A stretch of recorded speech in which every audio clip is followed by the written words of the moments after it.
guys. So this is episode 4, interview 3, with one of my good friends from New York City. His name is Taj. Taj, introduce yourself. Yes, my name is indeed Taj, Taj Marable. I grew up a little bit outside of New York City, but from the area, lived there my entire life. I don't know if you can see this color of my skin, but I am in fact black. We do exist. And yeah, Max is one of my very good friends from school. Uh, we're actually coming up, was it 3 years A that we little know each more, other? I'd say a little more than 3 years. A little Just more than, is it? God damn, but yeah, I don't know. I haven't been able to get rid of him yet. It's very difficult. it'll be quite impossible for you to do that, even though I'm 9,000 miles away from you. Something like that. It still keeps coming. Oh man, like tell the people what's your story? Let them know a little bit about what you do, who you are, why you have whatever's wrapped around your shoulder line. All right, I'll get to this one in a sec. But yeah, like I said, I'm from a little bit outside of New York. Say my story right now. I'm a teacher. I'm a teacher in the Bronx. It's a borough in New York City. I just started this past summer. It's a very challenging experience, but life is challenging. So, but yeah, what makes me me? I don't even know. Is grew up, have a brother, mom, dad, split, separated. I'm from a pretty, uh, I would say, a segregated community uh, in White Plains where I grew up. And I think that's a big part of what makes me me is just being able to being from that segregated area, but still being in two different worlds at the same time. Uh, yeah, whether it's the white American world or the black American world. And I feel like putting those together kind of made me who I am. And that was very vague and nondescript, but uh, there it is. No, yeah, man. I think that I agree with you. That was very, very general, but I think people around the world will be able to relate to you. You basically mentioned this concept of being stuck in the middle, which is actually, guys, for your information, me and him are actually writing a book about this, and it'll be out in probably the next 4 or 5 months, which is pretty cool. Um, It is. but if you didn't catch him, Taj talked about being stuck in two different worlds. Um, and Taj, you might have to elaborate a little bit more on that because I'm sure there are people in every part of the world, and even where I am right now, Istanbul, who feel it's the same way you do. Yeah. All right. Absolutely. So being in America, it's is interesting because you have this whole country, but there's many different identities within this country, which I think makes America great, but also it makes it not so great at the same time. So what I mean by this dichotomy being in two different worlds, you have white America, which kind of is, I believe it's how America is viewed from outside in. Um, and it's also the way that if you are not white American, then you kind of have to adjust to that lifestyle. So when I'm saying that I feel stuck in the middle, it's kind of me having two lifestyles. The lifestyle being black and also me adjusting to the lifestyle of white America. So If you don't mind me interjecting on that, yeah, or interrupting, so you're a black dude, right? You're yeah, black. And I'll be honest, when I say that to people sometimes who are black, they get very offended by me. But I just go, hey, it's the color of your skin. You're black. So yeah, it is. as a black guy, right? When you are trying to, you know, let's go with navigate your way through white America. And we can all, I mean, I'm an Asian guy, it's not, it's different for me. And I can say it's different.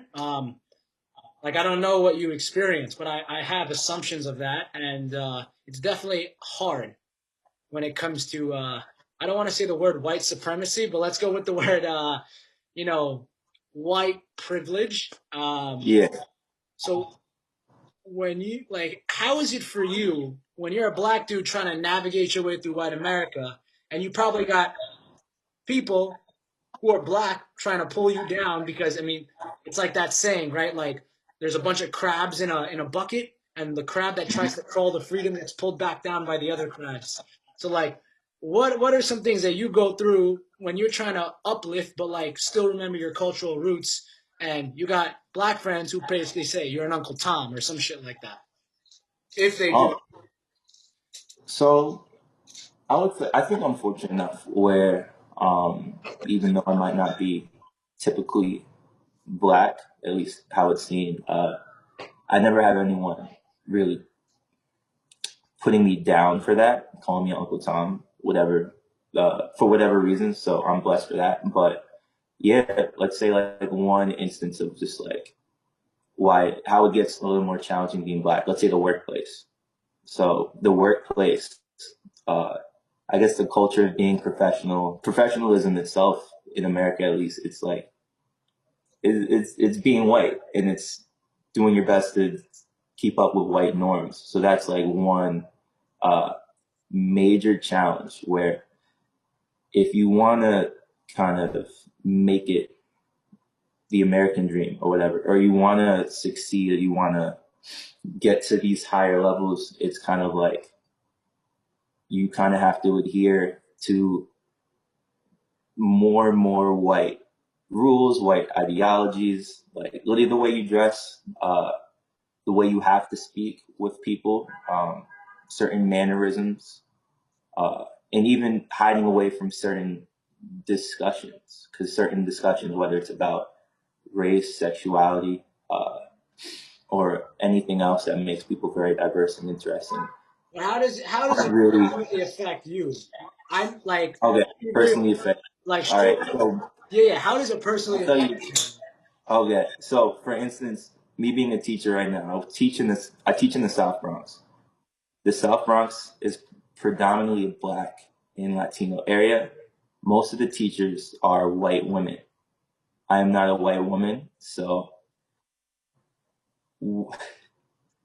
so for instance, I had to check a white woman on her feeling very, uh, what's the word? Her feeling very proud of the fact that she's helping all these black kids in this school, and me having like, no, uh, it's not something you need to be proud of. This isn't. We don't need a white savior, and kind of having all these conversations with different people, trying to make them understand that, like, one, that makes us uncomfortable. Two, that makes me personally uncomfortable.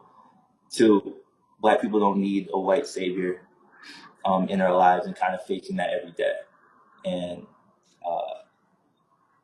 I don't know, it's an exhausting conversation, but yeah, just the nature of like where I work, the environment of where I'm working right now. I do love it, but it does have those challenges of me realizing that we're working in the same area, we're helping out the same kids, we're doing the same thing, but we're doing it for two very different reasons a lot of the times. Me personally, I'm doing it just because I don't know. I'm an educator, but I want to learn myself. I want to be a better educator. And I'm really like learning through these kids. Whereas, this specific white woman that I was talking to, she wants to save these kids. She wants to be the person who's taking the picture with the super shiny, really dark skinned black kid from Ghana, just like with the white teeth, and just like posting it on Instagram just to show how, I don't know, interesting or diverse or open minded she is. So Hmm. that's something that I feel like I'm constantly facing, and those are conversations I'm constantly having to have in my workplace. Hmm. Does that make sense, Max? No, no, that kind of makes sense. like, what would you say to black people who Hmm. have gone through similar experiences or have, you know, seen a crap ton of stuff? Now, that's a horrible play on words. I'm a writer. I should not say that.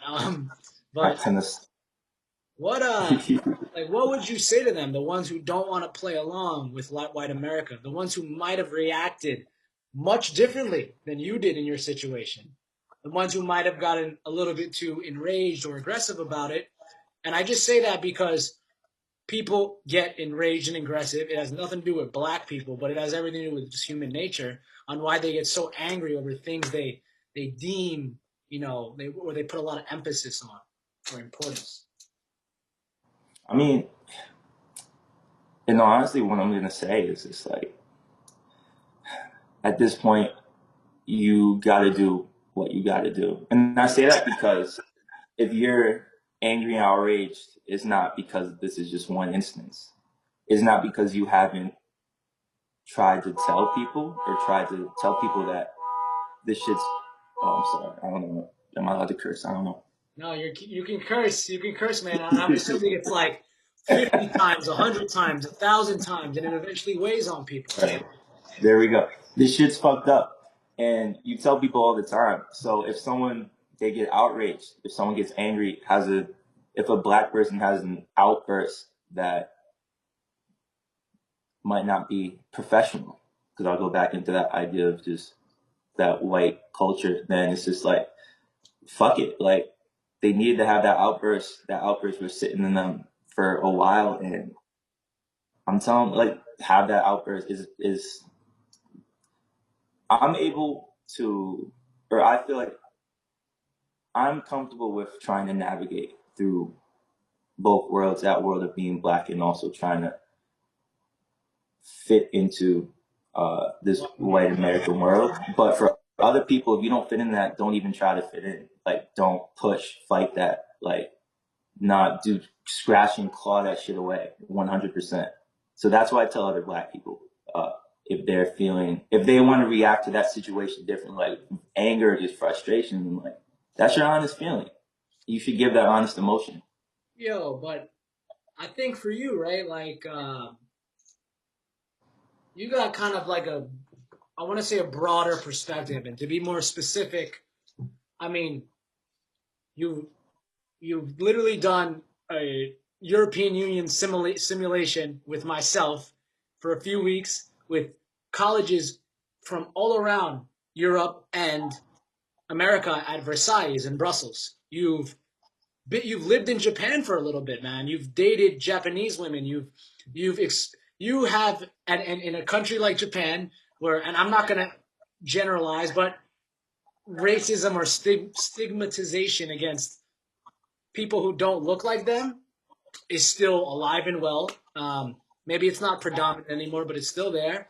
Like, so you kind of have this like I want to go with like vagabond or wandering mentality where you realize that these countries, different cultures, different mentalities, but human nature wise, it's still very similar. So I feel like within that mystery, you're able to navigate more accordingly. Tell us a little about those experiences, man. Yeah, absolutely. And I think those experiences are a huge reason why we're still unable to get rid of each other. You and me, Max. Just like we Yeah. really do share that same, that same like wandering mentality, that passion for meeting new people and just like seeing the entire world. But specifically talking about Brussels, I literally have the EU flag that I stole from the club that allowed me to go to Brussels. But yeah, that was an eye-opening experience. That was the first time I left the country, and it started in the best way possible. Uh, we were scheduled to have a layover in Iceland for 2 hours, HV. and then because of a huge storm in New York City, that layover was extended for a whole day. So literally, the first time I'm leaving the country, I'm not even expecting to see this part of the world, and I get to spend a whole day in Reykjavik, Iceland. I apologize if I'm saying that name wrong. And it was beautiful. I had an amazing time. And I met one of, now I didn't meet, but I think I'll say I found one of my best friends in the world, which is Max, right there. And that, Hey, man, I agree with you. and that really sparked, I always had a desire to see the world, but that really like, it was the spark, but that really ignited it. It really became a flame. And it was just like, this world is so big. Literally, the people in Iceland were huge. If you ever go, That's true. our family's over 6 feet tall. They were big, man. They were big. They were big. 195 centimeters plus.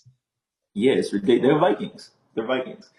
But yeah, that really sparked it. And from there, went over into Paris, had another experience of being black in a white space. But like, like I don't know if you remember that. no, dude, I remember it, but like, remember, like, I'm not a black dude, so like, I don't. I'm walking in that space as an Asian guy who literally gives Yeah. no fucks about like color to a certain degree. And I just, Mhm. you've known me for quite a long time, and I've very much rubbed everyone, or I would say 75% of people the wrong way because, like, I'm gonna do what I'm gonna do, right? Say what Yeah, I'm of gonna course. say.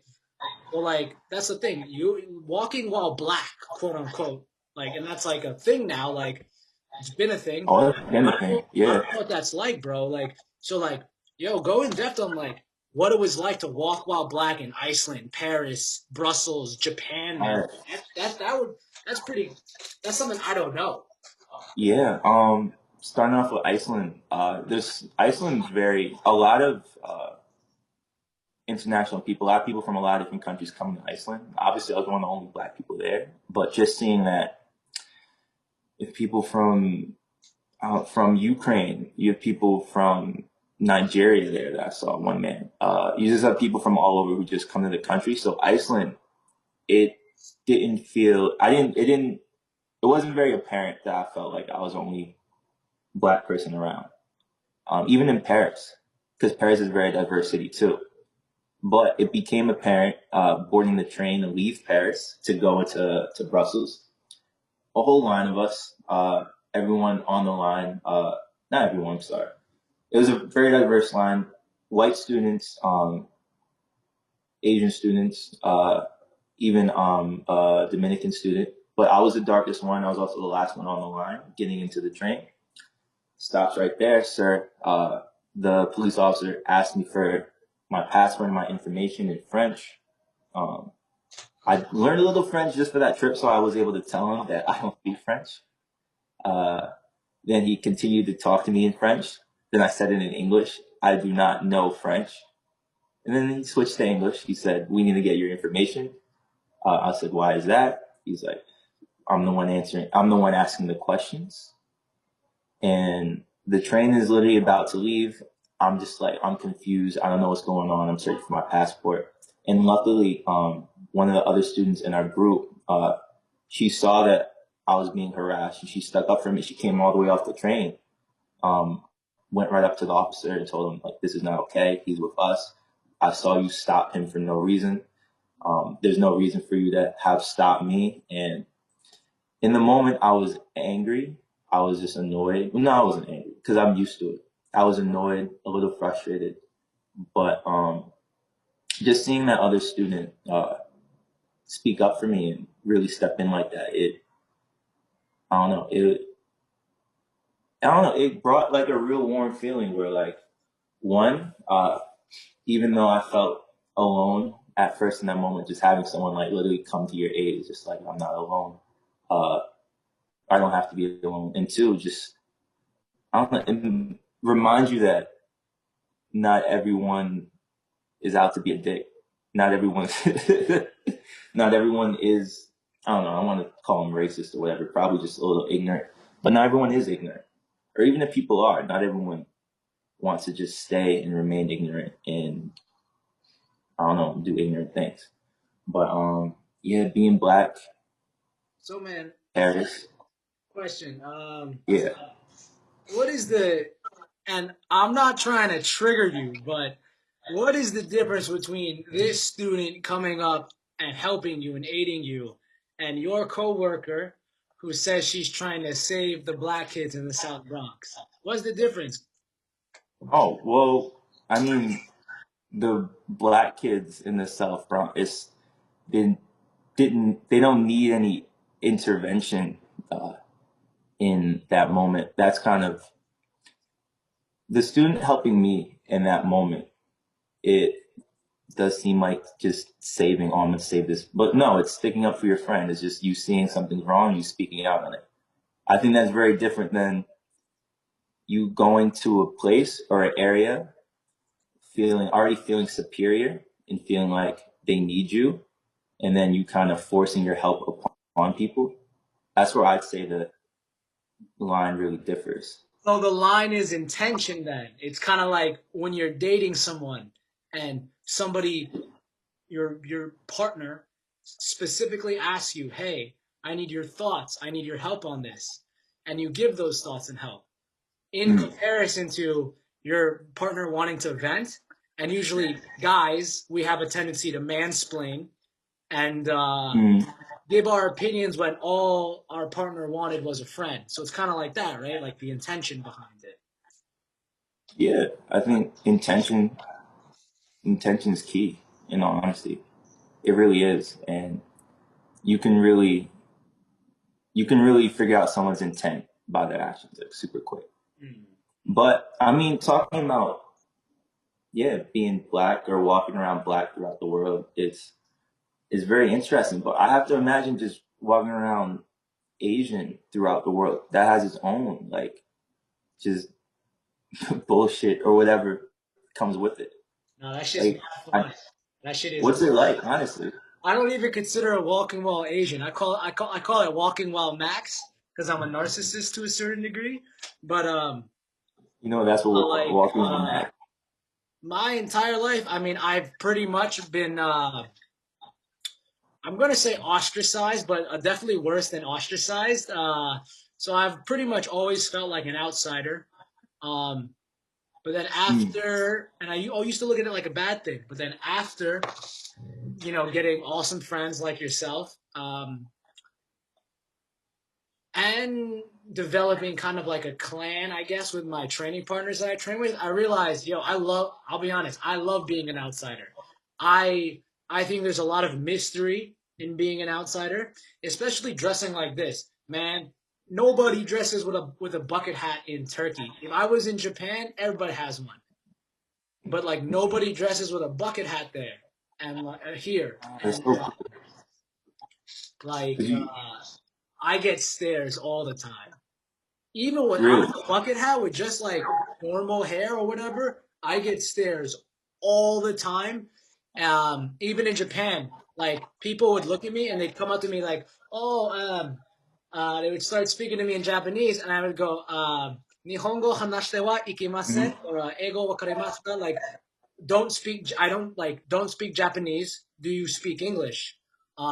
And I probably said it in a rude way, but like that's I don't know Japanese, even though I'm part Okinawan, which technically is not Satsuma Japanese, but that's a story for another day. But yeah, man, like even there, like I'm a little bit bigger. Like when I was in Japan, I was about 70 kilograms, and mm, they considered me big, right? So when they would talk, mm, like I worked at an English cafe, even the Japanese people did not think I was Japanese. Like they didn't think I was mm. Asian. Some of them like would say some wild things to me. Um, This, so like one of them like they thought I was like some sort of like Latin American, and I was just like what? And they were like, "Oh, right. Sugoi, you're so big," and I'm like, and that's what it is. It's like it's based on a lot of shit, but the result is the same. I felt like an outsider, Yeah. but I've found a lot of power feeling like an outsider. Maybe it's because I love attention too. I love being the star, but um, I find it very fascinating. And when the ignorance comes out, to me, it's there is no walking well Asian. There is no, like even Mm, if somebody, that's the thing, it's different. I never got stopped like you did. That's never. I have never been looked at and gone, this person is a danger. I'm gonna go stop them. And that's where the Mm. dichotomy between our experiences is way different. I prefer people to think I'm just some little fucking shy Asian dude, and then they realize when they try to mess with me that like if they want to fight, like I'm all like you know me. I'm if you want to fight, if you want to get physical, oh, we can get physical. We get real physical real fast if you'd like. But like It's the warrior in me. I try not to be that way. So I prefer to just be, oh, sugoi, sugoi. Like I try to be like, because I don't care enough. Like I know who I am, and I have self respect for myself. And yeah, but like it's different, right, than your experience, especially your experience in Japan, man. Yeah, yeah. I was gonna say, touching on this experience in Japan, definitely did get stopped a lot but for much different reasons. So yeah, Japan, it's a very homogenous country. So when when someone who isn't from Japan steps in, it's kind of, I would say I wasn't in Tokyo. I feel like Tokyo would be a different experience just because they're more used to having an international people there. You were in Osaka, But right? yeah, I was in Osaka. So I Yeah, was in the southern part of different Japan. environments. Different environments. Very good. I loved it. I absolutely loved Kansai. That's the name of the region. That whole region, I was able to see every prefecture in that, except Mie. I didn't get to see Mie, but I saw every other prefecture in the Kansai region. It's beautiful. I loved it. People are amazing. But um, literally walking to the grocery store, walking to the train, just being outside off my campus because I was studying abroad there. I was there for a summer. Come up to you, they'd stare, they'd be like following you across the street while you're walking, just like come up to you, start asking questions. Just, oh, can I take your picture? Like, oh, where are you from? And the thing about it, um, where I know for a fact, a lot of black people, I guess if they're not necessarily prepared for those kind of stares and yeah, those kind of stares, uh, they might react, harshly to it, but being there and understanding its pure curiosity and a deep interest and really just like these people physically never seen a black person up close or sometimes just a different person of color like up close and it's really just curiosity and interest and they really want to know like where are you from like who are you and then it's just like I might not have this chance again to meet someone like just tell me as much as you can. And even if your Japanese is terrible, which mine was, just tell me as much as you can and ask me where I'm from. I tell them New York, New York, and that sparks a whole new light just because New York is seen as this kind of this beacon throughout the world. But that's a conversation for another point. But for another time. But yeah, walking around Japan being black, it's there's really nothing like it. It's really just like it's a lot of stares, a lot of just interest. A lot of people stop you in the middle of the street just to talk to you, but it's all super cool.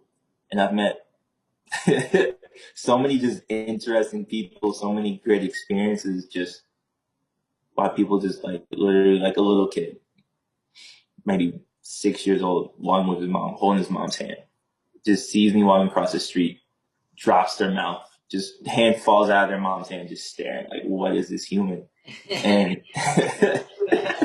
it's I don't know, it's weird to be in a space where you can have that little effect on someone. I don't want to say it's like being a celebrity because I don't know. I think that would be two different things, but it's celebrity esque and it's I don't know. It does make you feel special, and it does make you like literally people being so interested in you and your culture and your story, and not having any like real negative kind of bias towards you.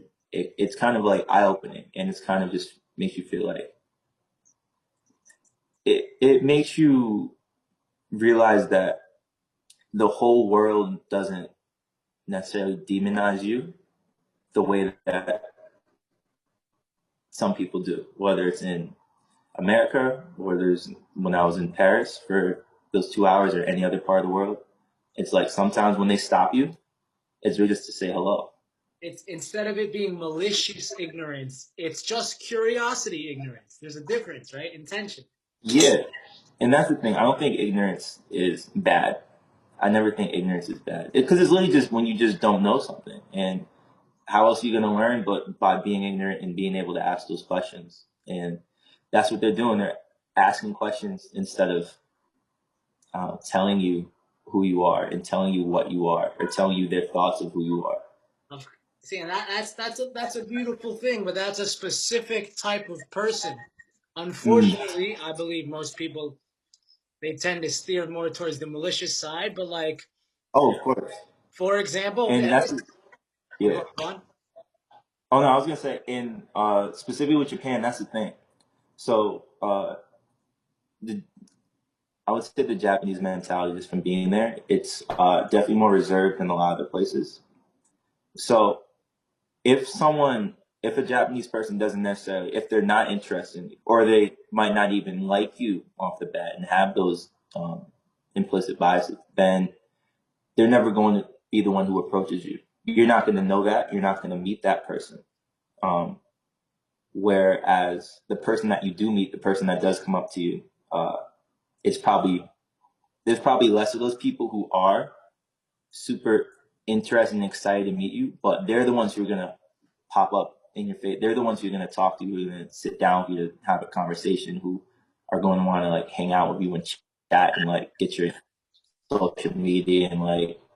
Uh, so I think that's where this kind of veers off from what we're saying, but that's another thing that you have to keep in mind too, or that I had to keep in mind too, is just that it's great that these people are very interested in like talking to you and meeting with you. I love that. But also understanding that that's not necessarily a representation for the whole country or the whole country as a whole. Just No, because that's, yeah, of course, no. I mean, that's that's that you could say the same thing anywhere. yeah. But I think the point you touched on was just like it's for you. Japanese people are very straightforward, right? If they don't like you, they don't like you. If they don't like you, they don't like you. Mm. For me, I got a whole different opinion on it, but I can make the relation that the people here, they're very, very, very, very, very into Japanese culture. There's a lot of Japanese people that come to Turkey. Oh, I wow. Yes, they love them. I would say Turkish hospitality or Turkish respectfulness and Turkish cigarette smoking very similar to modern day Japanese culture. In terms of Mm. I food. would never think of that connection. It's weird, man. Yeah, it's weird. Um, um, so like, let's talk about girls, man. Like, I was gonna make the point earlier that so I came here and I was seeing an Albanian girl in Turkey before I messed it up a little bit. And It's well, part of life. she mentioned that a year ago she was looking at Asian people in Turkey and she was like, "There's no way in my life I would ever date an Asian person." And I've heard that from like, I'll be honest, man, I hear that literally from. Mhm. I mean, I'm a world traveler, quote unquote, when it comes to women. I don't really care Yeah. about the race thing, but I've met a lot or been involved with a lot of women, white, Hispanic, black, who literally have said the same shit to me. Oh, I never would have thought I'd end up with an Asian guy, which is so funny to me. But It's you actually, ridiculous. you dated a Japanese girl, I believe, in Japan. So how was that? Because that must be a new experience for her and you. Funny enough, for me, yes. For her, no. And this kind of ties back into, I guess, in Japan, people kind of gravitate towards what they're interested in necessarily. Or, I'll just say, it's so this girl who I was dating, she dated different international people. So different people who either moved to Japan from other countries or were staying there temporarily. And it wasn't just that she was just interested in black people, black men specifically, which I did meet, which was hilarious. experience that I might get into. Who knows? But yeah. So I wasn't her first boyfriend from outside the country. She actually preferred. She did not like Japanese men. Um, There's a reason for but that, but that's a the very I met a couple girls like that, and there's a lot of reasons for that. yes, there But are. There are. yeah, it was interesting because obviously I'm used to dating in America and dealing with those American norms, which are still very male centric, or like just take her out of the date. You're the one paying for the date, or you're the one who's picking the place, or you pick her up, pick the time, do all the kind of that whole like man leading it, which I feel like is the case in a lot of places. But with Japan, it was kind of like, to a certain extent, it was like a step further, where like, trying to think of a specific example, but kind of like more so like maybe a girl is waiting on you to, how would I even describe it? It's kind of like, all I can think of are bad examples. So I apologize for using this example, but almost kind of like a servant Yeah, to a subservient. certain extent. That, that's Yeah, that's an Asian thing, man. That's some Asian. yeah. And the girl I was dating, since she was used to, that's the reason why she didn't necessarily like Japanese men, was because, from what she was told me, that a lot of them wanted that, and she wasn't that type of person. But even though that she was moving away from that, it's like those I those ideas are still kind of a part of who she is, and now still became like a part of our dating dynamic. Whether it's uh, which is very nice. Whether it's when I got sick, and I got sick when I was in Japan, and she took care of me for the whole day, made me food, made me tea, gave me medicine, and was really just like checking in on me. And it was, I didn't ask her to. We haven't known each other for that long. She had no obligation to, but just the fact that that was just like normal for her. That was what she felt like she was supposed to do. So yeah, man. I'm sorry to interrupt, but this is very interesting. So it's for the people that are watching. Yeah. Yeah, what Taj is describing is kind of this. I don't want to say it's some old school archaic man bullshit, but it's kind of that. Like if you go to any Eastern Bloc Really is. country, you go to Balkans, right? You go to Serbia, Romania, Albania. You come to Turkey. You go to Southeast Asia. You go to Japan, like Taj was in. Um, there are a lot of cultural things that like basically put women here and put men up here, and all these men expect the women to Mm. be subservient. And even for the women who are, there's a lot of we have a lot of feminists today. I don't agree with the angry feminists, but I agree with feminists in general. Um, there are a lot of women who see this and they steer away from it, but because it's been so embedded in their culture to a certain degree, right, through generations and then generations, a lot of them still do things, right, that maybe can be perceived as subservient, Mm. but there's a fine line, right? Because there are some women or people out there who are literally just very, very caring. Like in Turkey, there is people have told me, "Oh, you got to be with a Turkish woman, man. They're so caring. They're so caring." And Mm. I understand behind why they're so caring, but Yeah. also, there's a balance between the whole subservient thing and caring. And Yeah. it's very interesting Yeah. you pointed that one Yeah. example out of you being sick. Because like Yeah. for me, I'm trying to think, was she doing it because of the Japanese shit, or was she doing it because she genuinely liked you and cared about you, right? Could be both. Well, I think it was both. Honestly, I think it was both. If she obviously didn't like me, I don't think she would have. Of course, of She course. wouldn't have cared. She wouldn't have tried to check it. She wouldn't have made me food. She wouldn't have given me medicine. She wouldn't have checked up on me so much. But yeah, just like what you said, it's very not. It wasn't fully a shock, but it's very apparent just how much you You know what? How about this, Max? Let's go into sex. Whoa, whoa, whoa! Time out, time out. You're Taj, man. I'll be honest.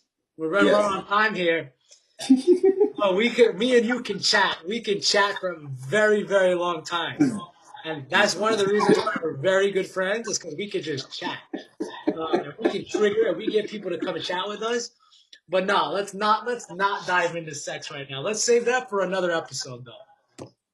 All right. For whenever we'll table that. We'll table because that's where it's really apparent. That's where it's really apparent. Oh man, trust me, especially with the Japanese women, I've heard the stories and from my friends who are like Mexican and Hispanic, like my boy Marco from California, was with him in Tokyo, and man, he told me some stories. I get it, I get it. But then again, you know my stories, so like they're pretty weird in themselves. Like I will say that But those are the best stories. those are the best ones. Um, but on a final note, Mm. um, man, like you're special to me, right? I mean, Oh man. you're one of my very, very good friends. Um, you're probably one of the only people I talk to on a weekly or biweekly basis, and not just because we're writing the book, but like for other reasons too. Yeah. Um, but here's the thing: like, if I look at your profile, right? Everybody has a profile.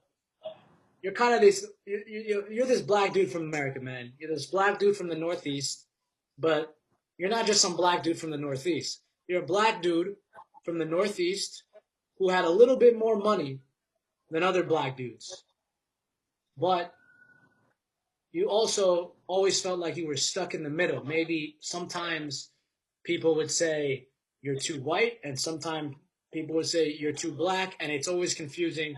And I get it because I've heard the same shit about being Asian or whatever. Um, but not only that, man, you're this middle class kid who's experienced not only traveled outside the country, right? Not traveled, but lived there for Mm-hmm. a bit. But you've experienced this type of racism everywhere based on your skin color, or not, you know, malicious racism, but like just ignorant curiosity. Yeah. Um, like man, on a final note about just like walking while black and traveling and doing all these other things and having to deal with the financial. I'm gonna go with the word repercussion. It might not be the correct term. Mm-hmm. Navigating white America, yada yada yada. Like that comes with some like you know mental instability. I'm assuming.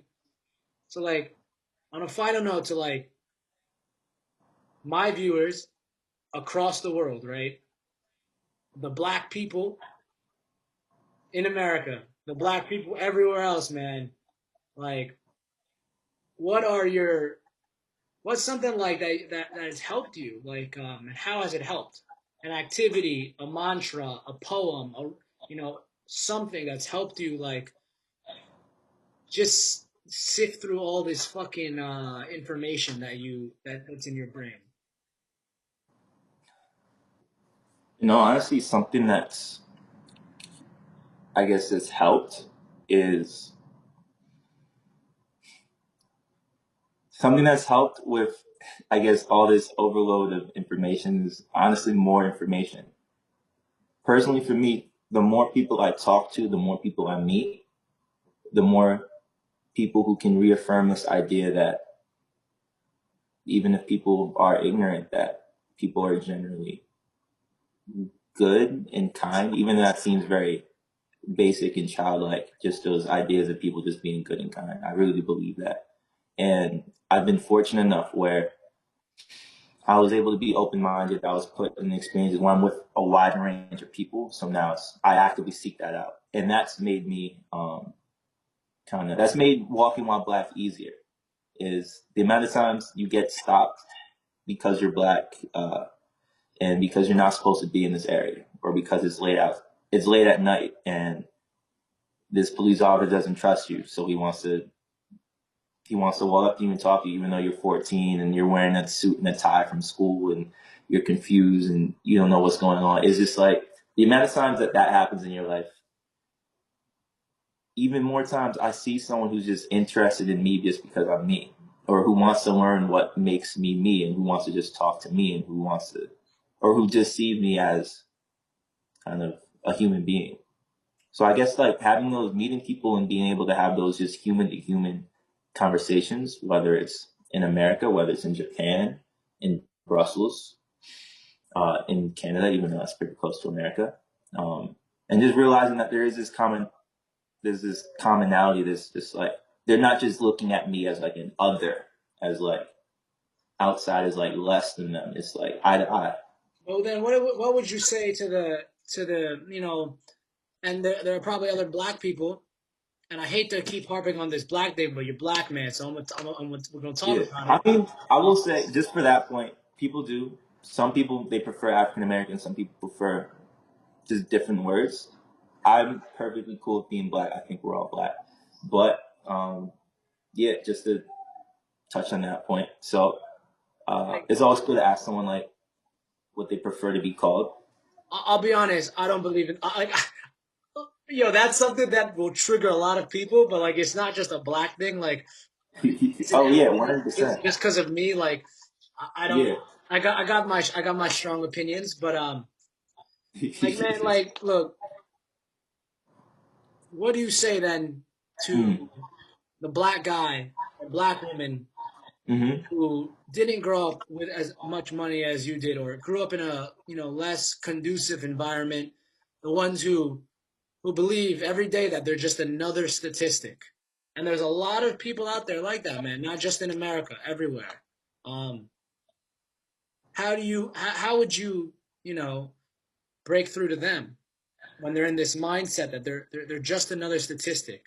Like you could say, "Oh, just talk to people, broaden your horizons," but sometimes those opportunities are not available. Oh, Sometimes even 100%. looking at YouTube is not enough for people to realize that because they really have to meet somebody, right? They need to meet one of these nice, curious, non-malicious people. So what would you say to them? It sucks too, just because, like you said, people don't have the same opportunities, the same resources to be able to kind of like see things outside of their own radius. But what I would say is,